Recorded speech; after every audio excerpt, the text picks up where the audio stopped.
राधिकाज रेसिपीमध्ये तुम्हा सर्वांचं अगदी मनापासून स्वागत आहे। आज आपण केसर साबुदाणा खीर बनवणार आहोत। एकदम सोपा आणि झटपट होणारा हा उपवासाचा पदार्थ आहे। तर रेसिपी सुरू करण्याअगोदर तुम्ही जर आपल्या चॅनलवरती नवीन असाल तर व्हिडिओला लाईक आणि चॅनलला सबस्क्राइब करायला विसरू नका। चला तर रेसिपीला सुरुवात करूया।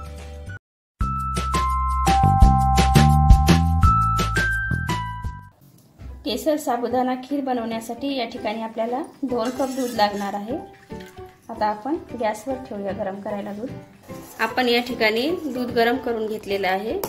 आता यामध्ये आपण अर्धी वाटी भिजवलेला साबुदाणा टाकून घेणार आहोत।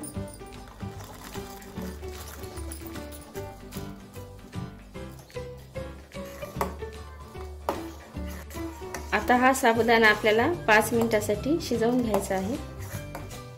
साबुदाणा आपण 5 मिनिटे शिजवून घेतलेला आहे। आता यामध्ये आपण अर्धी वाटी साखर घालणार आहोत।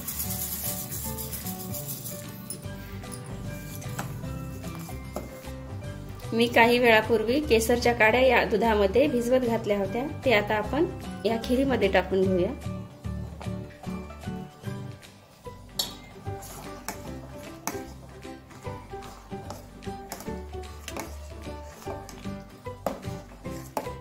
बघू शकता आपल्या खिरीला एकदम छान रंग आलेला आहे। आपण नेहमी खीर करतो त्यापेक्षा ही वेगळी खीर आहे।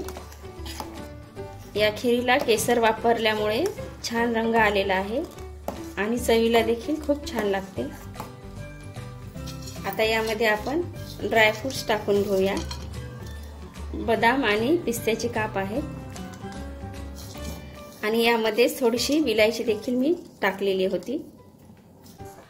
आता आपण ही खीर 2 ते 3 मिनिटांसाठी शिजवून घेऊया आणि लगेच सर्व करायला घेऊया।